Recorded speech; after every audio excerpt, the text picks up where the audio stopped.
नमस्कार। आदरणीय सिक्किमेली जनसमुदाय, सिक्किम भारतको 22औं राज्य बनेको सुखद र ऐतिहासिक अवसरमा सम्पूर्ण सिक्किमेली जनगणप्रति हार्दिक शुभकामना र बधाई टक्राउँदछु। 333 वर्षसम्म राजतन्त्रात्मक देशको नागरिक रहेर 16 मई 1975 को दिन सिक्किमेली जनताले प्रजातान्त्रिक प्रणालीमा सामेल हुने फैसला गरे। आफ्नो र भावी सन्तानको जीवन र भविष्यको निम्ति धेरै सपना, चाहना र आकाङ्क्षाहरू साँचेर सिक्किमे जनताले आफ्नो जन्मभूमिलाई विशाल देश भारतभित्र समर्पण र समावेश गरेका थिए। सिक्किमे जनताले जनमतको माध्यमद्वारा भारतमा विलय हुन स्वीकार गरेका हुन्। विश्वको इतिहासमा सिक्किमे जनताले विशेष र उच्च कोटिको समर्पण देखाएका छन्। सिक्किमे जनताको समर्पण भाव देशको निम्ति उदाहरणीय कुरा हो। विश्वको बृहत्तम गणतन्त्र भारतको 22औं प्रान्तको रूपमा आफूलाई स्वीकार गरेर हामीले देशभक्ति र राष्ट्र सेवाको अनुपम प्रमाण दिएका छौँ। सिक्किमेहरूले ठुलो विश्वास र भरोसासहित आफूलाई भारतको 22औं राज्यको रूपमा स्वीकार गरेका थिए। त्यही विश्वास र भरोसाको आधारमा सिक्किमेहरूले सिक्किम विलयको पक्षमा जन्म दिएका थिए। सिक्किमेहरूको सुखद र सुरक्षित भविष्यको आशा लिएर यो निर्णय गरेका थिए। ठुलो देशको विशाल जनसमुद्रभित्र पनि सिक्किमेहरूको अलग अस्तित्व कायम रहने र सिक्किमेहरूको विशेष पहिचानको सुरक्षा सधैँ भइरहने पूर्ण विश्वास सिक्किमेहरूको थियो। सिक्किमेहरूको यो विश्वासलाई कदर गर्दै देशले पनि विशेष सुरक्षाको व्यवस्था गर्यो। सिक्किमलाई विशेष राज्यको दर्जा दिएर सिक्किमेहरूको आकाङ्क्षा र भावनालाई परिपूर्ति गर्ने तथा सिक्किमेहरूको विशेष पहिचानलाई कायम राख्ने राजनैतिक प्रतिबद्धता जाहेर गर्यो। 8 मई 1973 को दिन सम्पन्न सम्झौताको मूल भावनालाई आत्मसात गरी संविधानको धारा 371F सिर्जना गरियो। यसै धाराले सिक्किम र सिक्किमेहरूको विशेष पहिचान र विशेष अवस्थानलाई संवैधानिक मान्यता, सुरक्षा र ग्यारेन्टी दियो। यसै धाराको अधीन सिक्किमेहरू सधैँ सुरक्षित र संरक्षित रहने भए। संविधान अनुरूप यस धाराका प्रावधानहरू अरू धाराहरूदेखि सधैँ निष्प्रभावित रहने भए। अर्थात् सिक्किमको निम्ति सिर्जना गरिएको धारा 371F लाई संविधानका अरू धाराहरूले छेक्न, बदल्न वा उल्लङ्घन गर्न नसक्ने बनाइयो। यो सिक्किमेहरूको ऐतिहासिक जित थियो, किनभने यो नै सिक्किमेहरूको भविष्यको ग्यारेन्टी थियो। सिक्किमेहरूको सुरक्षाको यो सबैभन्दा ठुलो कवच थियो। सिक्किमेहरू युगयुगसम्म आफ्नो अधिकार र पहिचान लिएर बाँच्न सक्ने भए भन्ने विश्वास गरिएको थियो। 8 मई 1973 को त्रिपक्षीय सम्झौताको आधारमा सिक्किमका 3 रैथाने समुदाय भुटिया, लेप्चा, नेपालीहरूको समानतामूलक सुरक्षा र विकास हुन्छ भन्ने विश्वास थियो। सिक्किमेहरूको यो विशेष सुरक्षा र पहिचान छोग्याल कालको सिक्किममा सुरक्षित थियो। त्यस कुरालाई प्रजातान्त्रिक भारतको सिक्किममा पनि कायम राखिने आशा सिक्किमेहरूले गरेका थिए। यस सन्दर्भमा सिक्किमका नेपाली समुदायको निम्ति छोग्यालको समयमा सुरक्षित गरिएको सिटलाई 1979 मा विधानसभाबाट उडाउनु दुर्भाग्यपूर्ण थियो। यो सिक्किम विलयको भावना विपरीत थियो। त्यसको साथमा नेपाली समुदायभित्रैका लिम्बू अनि तामाङ समुदायलाई लामो समयसम्म जनजातिको मान्यता नदिनु अनि जनजातिको मान्यता पाइसकेपछि पनि विधानसभामा सिट आरक्षण नगरिनु त्यत्तिकै दुःखलाग्दो कुरा हो।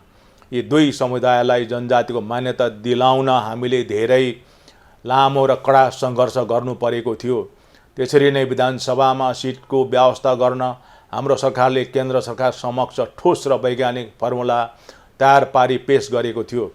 हाम्रो त्यो फर्मुलालाई केन्द्र सरकारले पनि स्वीकार गरी लिम्बू तामाङलाई सिट दिन लाग्दा एसकेएम पार्टीले भाँजो हाल्यो र सुप्रिम कोर्टमा मुद्दा दर्ता गर्यो।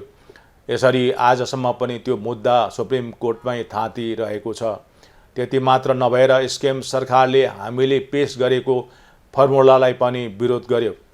हाम्रो सरकारले सिक्किम विधानसभाको सिट सङ्ख्या 40 बनाएर भुटिया, लेप्चा तथा सङ्घ सिटलाई यथावत राखी लिम्बू तामाङलाई उनीहरूको जनसङ्ख्याको आधारमा 5 सिट सुरक्षा गर्ने र रहल 20 सिट खुल्ला राख्ने प्रस्ताव केन्द्र सरकारलाई दिएको थियो र सो प्रस्तावलाई केन्द्र सरकारले पनि स्वीकृत गरेको थियो। तर एसकेएमले विधानसभाको सिट सङ्ख्या 32 नै राखेर रहल 17 सिटैबाट लिम्बू तामाङलाई सिट दिनुपर्ने माग गरिरहेको छ।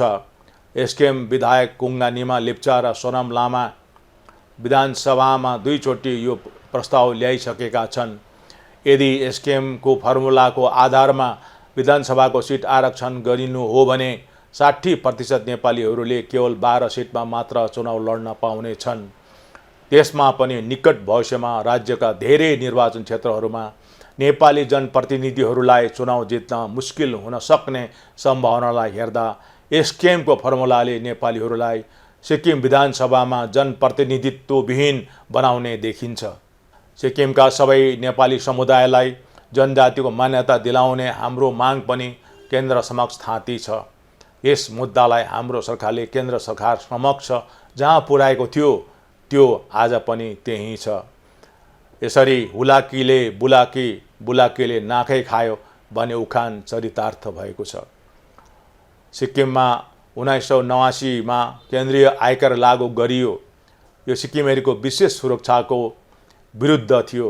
वास्तवमा आयकरमा धाँधली गर्ने, मनी लन्डरिङ गर्ने, गिफ्ट र्याकेट गर्ने अपराधीहरूलाई सजाय दिएर निर्दोष सिक्किमेहरूलाई न्याय दिनुपर्ने थियो, तर उल्टै सिक्किमेहरूलाई नै दण्डित गर्ने काम गरियो। यसरी सिक्किमेहरूको भावना र अधिकारमा घात गर्ने काम गरियो।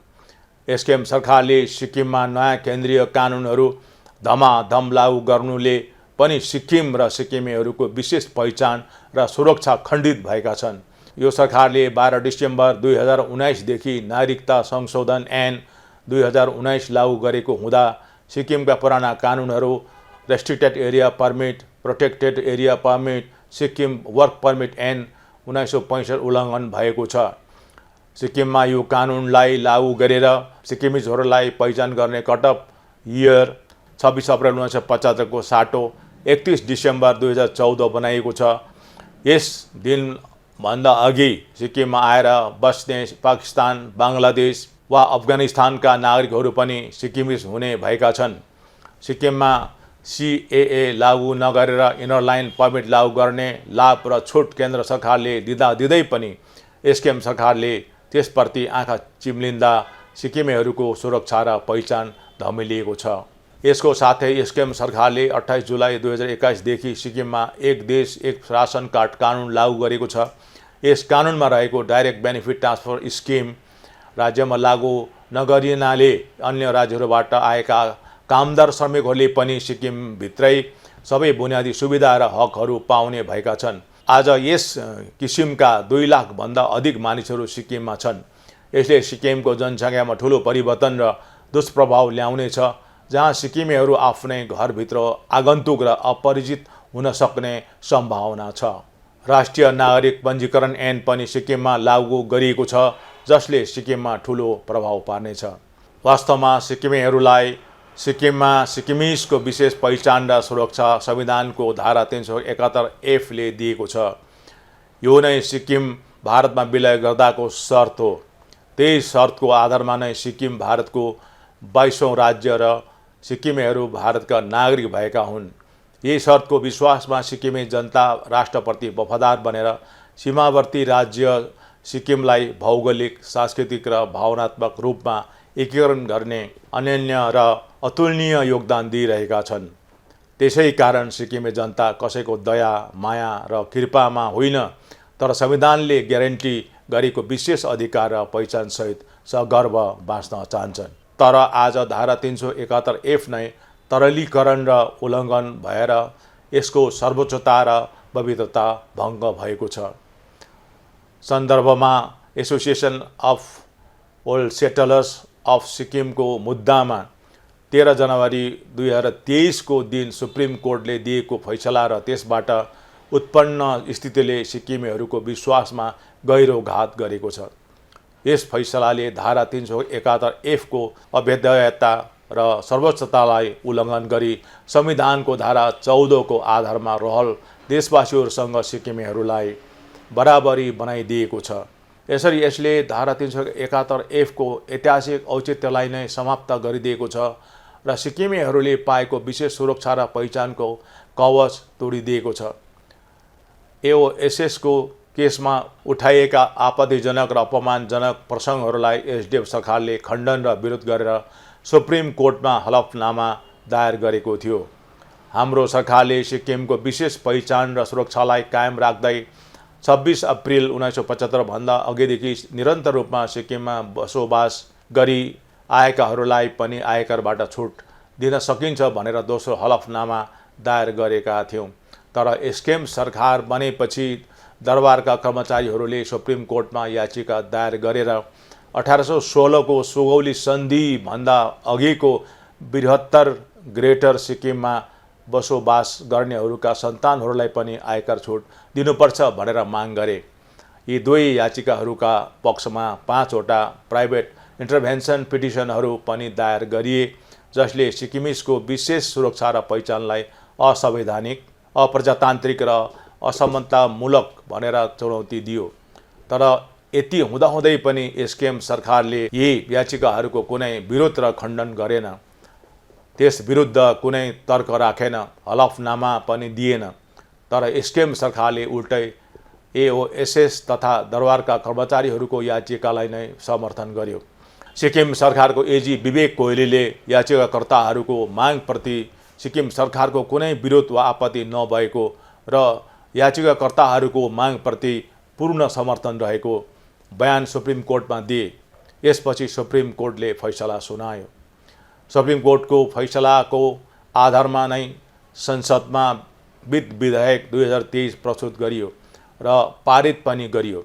यस विधेयकले आयकर ऐनको दफा 10, 26 एएलाई संशोधन गरी उपदफा 4 अनि 5 थप्यो र ऐन पारित गर्यो।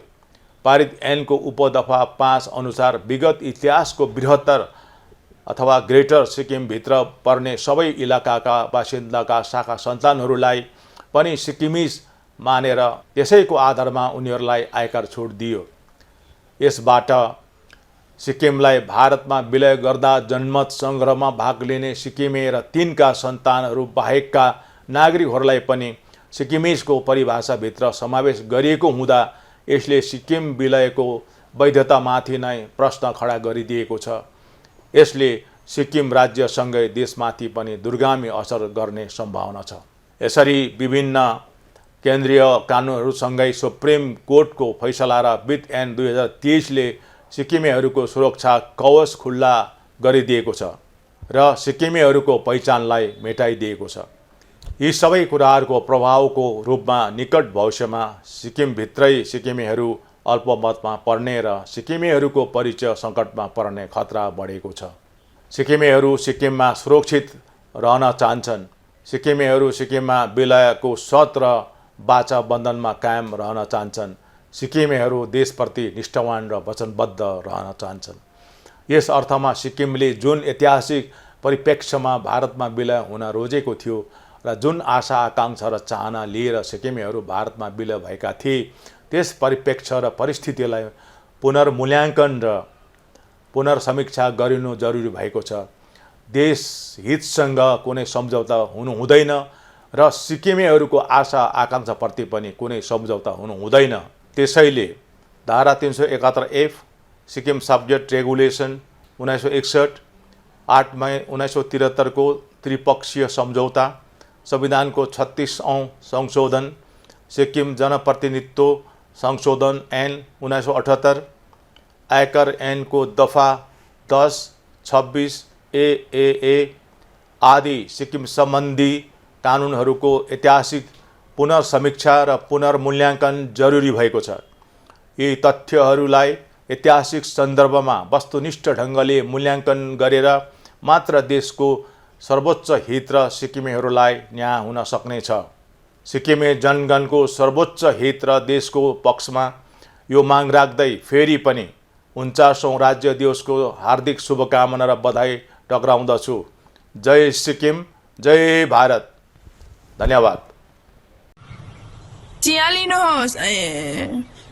गए 1 महिनादेखि खनिराख्नु भएछ, कारण अन्तिम समय सास लिने अघि यहाँको पूर्वजले भनेका थिए कि घरको आँगनमा गार्धन दबिएको छ अरे।